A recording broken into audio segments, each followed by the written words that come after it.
2XX Sovereign Sounds, and I'm standing here with Liz Thompson. That's right. And Uncle Nakarrma. Yes, sorry. Yes, yes. Yes, I was told your name earlier, and I do apologise. I'll call you Uncle out of respect as well. Yes. So yes, how are you finding Canberra and the exhibition going so far? Canberra, I didn't expect this many people to attend, but I would have. Every time I speak, and if it is a big crowd, it makes me just stand up bigger. And it did, didn't it? I noticed that. And just want to stand and express that clapstick through the clapsticks. That connects. It comes alive. It connects with all the clans around Australia, all our clan nations, and communicating from my country to the Nakarrma country here and across the country. It lifts up and it joins and it heals that brokenness, that an influence from somewhere else that comes in and tries to interfere with our way of governance, if you like, with our way of life that we have survived for thousands of years. But it is still there. Nobody's going to take it away from us. It is still there, and we're going to come back and we're going to restore it and we're going to build it up through digital technology, use of digital technology, and through storytelling, taking people onto country, talking around, and the spirits of our fathers are listening. See? When I stood there, I felt I was welcome, and the spirits of the Nakarrma people here, they welcomed me and gave me that strong speech, and it echoed out to all the nations around, clan nations around here. Yarrabang Yangu, which means you're welcome to leave your footprints on our land now, or in other words, welcome to Nakarrma country. With the stories that are happening with the photography, so you believe that this message is going to be, pulled through and understood basically by the whiter communities and the other cultural clan members that come in today. Yes, I believe we have that cultural diversity, and it's being supported by a lot of people in Australia, and it's being supported by people all around the world. Indigenous people, they support us, and we support them, and we stand together. From this place here, from the small place at Arnhem Land, where we came and brought all the history and story about, shared it here in this place, lifted it up and shared it down nationwide, and then it'll go international. And then it will go just spread out, and hopefully through digital technology. This lady here stands with me. She was a ABC journalist, and I'm a cultural man that has the story that my fathers told me about. Let's put that together. And try and ask the government or ask people in authority to try and work together and try and close that gap together properly, so it'll work for everybody. Yes. Thank you. And Liz, so what sort of inspired you to start this ball rolling, basically? I have been working as a photographer and journalist, I guess, for many years, and then I was working on that book series, Sharing Our Stories. So it was a collaboration between myself and 14 different communities documenting traditional stories, mostly creation stories. And some of the elders asked me to help with the holding and mapping of culture by teaching their children how to use digital technology, so that the children could be part of building community-based cultural archives but also so they could put different representations out into the media space. So there's constantly this endless narrative, relentless narrative about dysfunction, and communities and elders and custodians that I work with wanted to put different stories out, celebratory, rich, vital, living stories about culture and rich aspects of community life, and asked me to help facilitate that process, both by passing the skills and assisting as a creative practitioner myself. So that was kind of the kernel of it, and then I have developed over many years deeper relationships with specific custodians that I have long-standing relationships with, and spend as much time as I can away from my own small family. And it's sort of my own focus has shifted to working with elders, as opposed to, we now have teams of wonderful facilitators that continue to work with young people.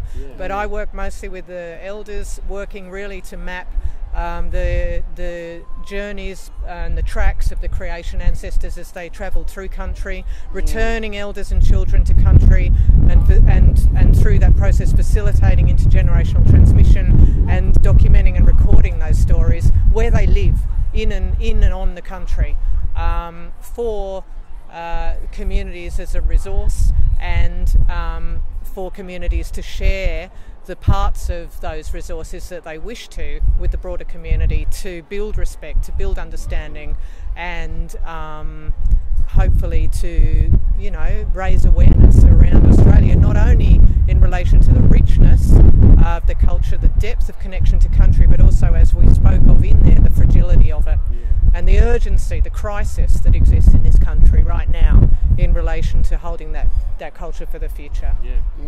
Awesome, thank you. I happened to have a chance to walk around, and I was very inspired by what I saw. Definitely come down and have a look. I was very impressed by the initiation sequence that you had on the wall, where you had the beginning and the end, but nothing in between. I thought that was really culturally appropriate. That sort of touched me, as well as the funeral procession. I didn't spend too much time there in terms of, dwelling on sorry business, but it's good to see those things from different parts of Australia, because we all have very different ways of doing things. But yes, I mean, is there a favourite part for either of you guys about the presentation, basically? Well, the initiation, boys' initiation talks about discipline and respect, in the family. The boy or the child grows up. We may have the spotlight just on a boy, but it's within our culture that there is an avoidance talking about girls, talking about women being married, about brother and sister relationship. But that's a long story. To make the story cut short, so we shine a spotlight on the boy who goes through these ceremonies, goes through when he's 10, 9, goes through the ceremony, gets the circumcision, the paints that go on him, disciplines him.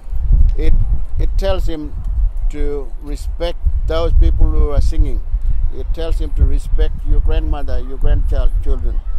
And as they grow up to be the age of 16 to 20, they go through further ceremonies, to take up further ceremonies, and from then on they take the level of being leaders in the community, from the discipline ground. And that goes from our ancestors who speak from the land to our grandparents, and it passes on. So it's a powerful thing that we separate and go through a ceremony. Our culture is full of respect and culture, respect and discipline in the community. That's where we want to be. I'm sorry to say, but digital technology, earphones, music, it just blows things away, and we have a job trying to get those kids back on the line. Using that technology to bring them to another place. So we want to get them back onto the land. So no early pregnancies, no early drug and alcohol. If they live in our culture, they will grow up to be mature people before they think about what they want to do with their lives. Yeah. Thank you. Liz, did you have a favourite? Look, all of it, really. I mean, it's such an honour for me to work, to be taken onto country, to be taught in the manner that I am taught, that I couldn't say that for all of those images, they hold stories and they hold relationships for me and places that they're connected to. So, yeah, I'm just grateful for the opportunity to do the work with people like Nakarrma. Yeah, I especially love the pictures of the young girls and boys. Yes, the very beautiful faces that they have. Yeah, you know, all just sort of staring intently into the camera. Yes, it's so beautiful. Photographer, for me, that's a big part of, you know, connection, and catching that moment of connection with somebody. And those images, they're also very dignified. Those young people in those images, they're proud, they're strong, they're dignified. You know, it's a lovely. I mean, that's what they've chosen to present to the camera in that moment, in that relationship, and I love that. Yeah. So for those people here, the traditional owners of this Ngunnawal country,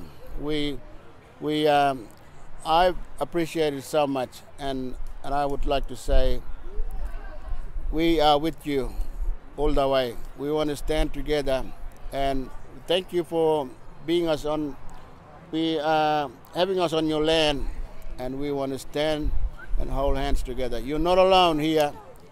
All the country is watching. All the country wants to connect. Through that clapstick, it sort of awoken the spirits, and it awoken that connection, that cord that connects all nations around Australia, the Indigenous nations of Australia, that we must arise and wake up and try and do something about our culture with our children, that we need to lift up our culture and walk forward.